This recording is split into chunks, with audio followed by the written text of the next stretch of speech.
This animation can be broken down into 6 shots. In today's episode, I'm going to break down each scene and show you how simple it is to make something in Blender using the most sold GPU of 2022, the RTX 3060. So on the first shot of this animation, if you watched my last episode in which I poured my heart and soul into an episode building a full mecha and rigging it for animation, you'll already recognise this model in the shot. The idea here was I wanted to learn environments. I've been neglecting this skill and it's starting to become a problem. So I watched all the new Evangelions and struck on the idea of doing something like episode 1 in Evangelion where they prepare the mecha for launch. Yeah. After modelling the mecha, I'd become very confident with the bevel tool. That tool that rounds the edges and makes everything super buttery and perfect. I applied this fresh flavour to some cubes and created some kind of like car wash thing around the mecha. I did actually try to do some smoke coming out the back and to like show it being prepared and stuff, but after rendering it overnight, which was probably like 5 or 6 hours, it really didn't show up. You can't see it. It's there if you look, but So I was faced with the choice to re-render and waste time or move on. I obviously chose to move on. So, to evaluate, the first shot was a lesson in building a room. I'd used a forklift and some barrels from Blender Kit.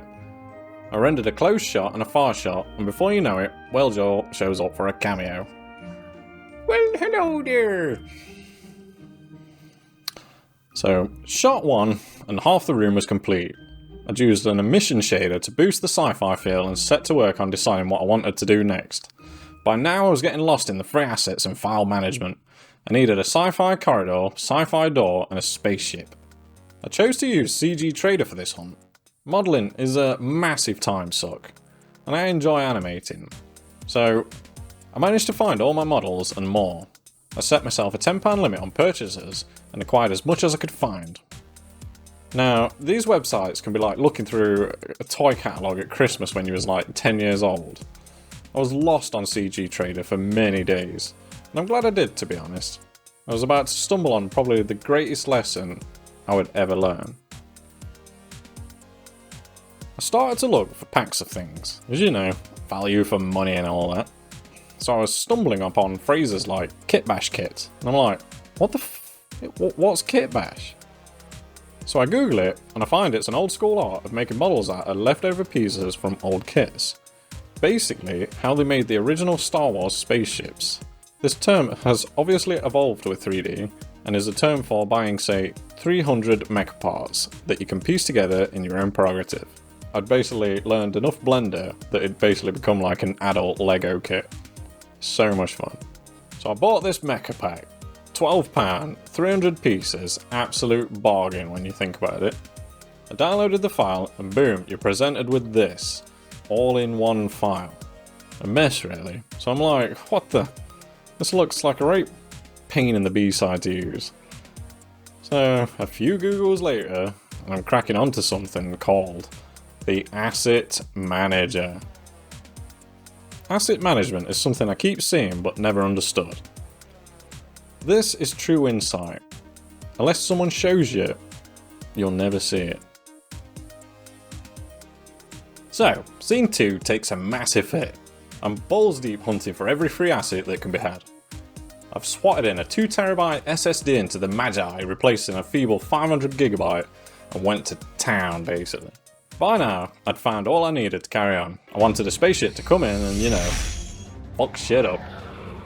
In the third scene, the spaceship flies down the tunnel in a secret base until it reaches a door, where the mecha and Whalejaw are. In this, I was putting into practice all my asset browser knowledge. I was testing linked assets versus appended ones. If I append, I can edit the model in the scene, but if the model is more than one layer, I have to link the collection instead, and when dragged into a scene, can only be viewed and not edited. So I went into the linked mode.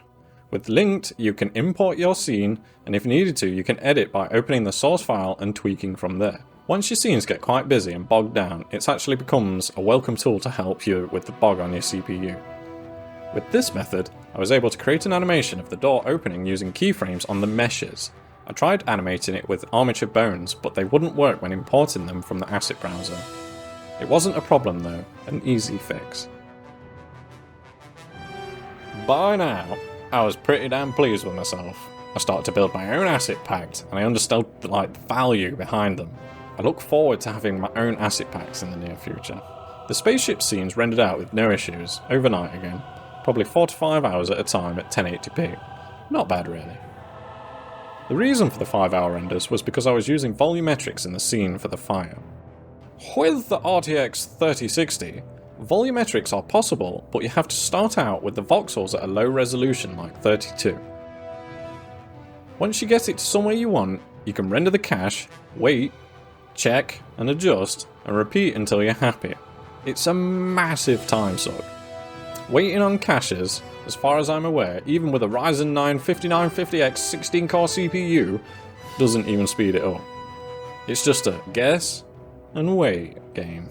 So you might say the jet flames sucked on that scene, and you'd be correct. They do. But I learned my lesson, and I wanted something to show for my time spent creating it. So I just sent it, you know? Next! I needed to illustrate the spaceship coming into the scene, so I found this free sci-fi door on ArtStation that just needed texturing. ArtStation is another great resource for free assets. I'll link them below. So, bish bash bosh, I'd finally animated the door scene. Finally, we can get onto the fun stuff. Let's blow some stuff up! First on the list was, I needed a laser beam. I was sick of wasting time caching and rendering smoke sims, so missiles were out of the question for this one. So you can see I used a simple cone with a colour ramp to simulate the fire this time, which is loads faster. For the laser, I just keyframed a cylinder with an emission shader on it. You can see I just used a simple cone with a colour ramp to simulate the fire this time. It was loads faster at rendering. And for the laser, I just keyframed a cylinder with an emission shader on it. I got everything set up only to be hit with a new learning curve. I enjoyed this lesson. It's a big win for me. I wanted the laser and the jet fire to kind of glow, you know? But no matter how much I turned up the power on the emitters, it wouldn't glow. I just what? I don't get it, what's going on? So, and you might also be thinking this, how do you make something glow? Well, today, people, you're going to understand what the compositor is for. I've never used it before until now.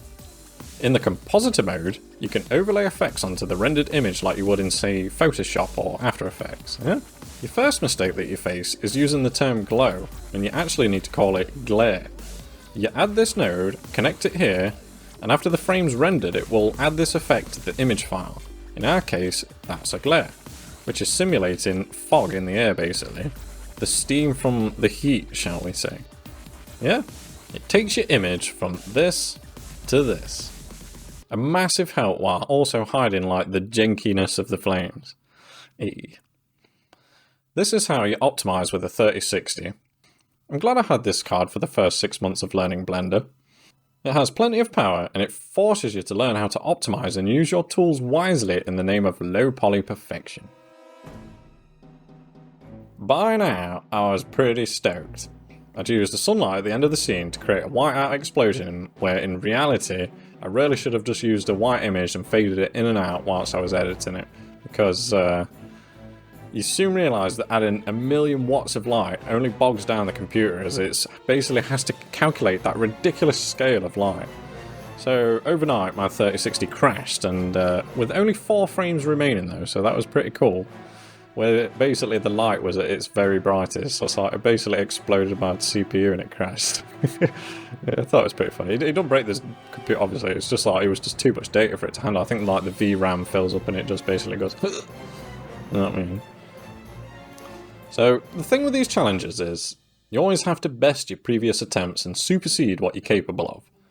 The shader editor is just starting to not feel like a foreign language to me after 7 months. And I'm starting to build and adjust them. By now I understand that this is a procedural method and is a godsend in context of the speed of your renders.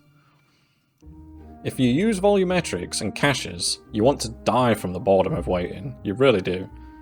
So, in my hot tub, watching TV as you do, YouTube suggests this absolute legend of a YouTuber called RafioFX, and he shows you how to build a nuke using simple nodes. Oh, so good. This legend shows you start to finish how to make this 10 megabyte asset for your library that can be used when or wherever you like. I've saved the material as an asset too, so I can just turn anything into a fireball in one click. Call me a chump, but this made me so warm and fuzzy inside. I can nuke stuff now. Putin would be well jealous. So in the end, I effortlessly smashed 3 maps together to make the final shot of the spaceship escaping the blast zone. I wanted to have a smoke trail for the spaceship too, but after a week of seemingly always needing some damn smoke, I vetoed it in the name of wanting to show the missus what I've been doing all week, because I've basically just been hiding doing this. And I finished it. She wowed, so I consider myself a god among men now. I loved making this. I really do get a kick from it. But one thing that really showed as being a weak point now is I'm learning the intricacies of speed and technique. The RTX 3060 is now, I would say, holding me back. I had this problem 15 years ago with Photoshop. I can create faster than my computer can process. This is a major bumhole in terms of progression. I need to upgrade, basically. So I reached out for sponsorship. You know, just like, shut in the dark, let's have a go. And luckily, believe it or not, someone reached out and kindly offered to sponsor this channel. After asking very nicely, a company called Whalejaw 3D kindly offered to foot the bill. Yo W, can I get a 4090? The fuck do I care? My money's your money. I don't need food.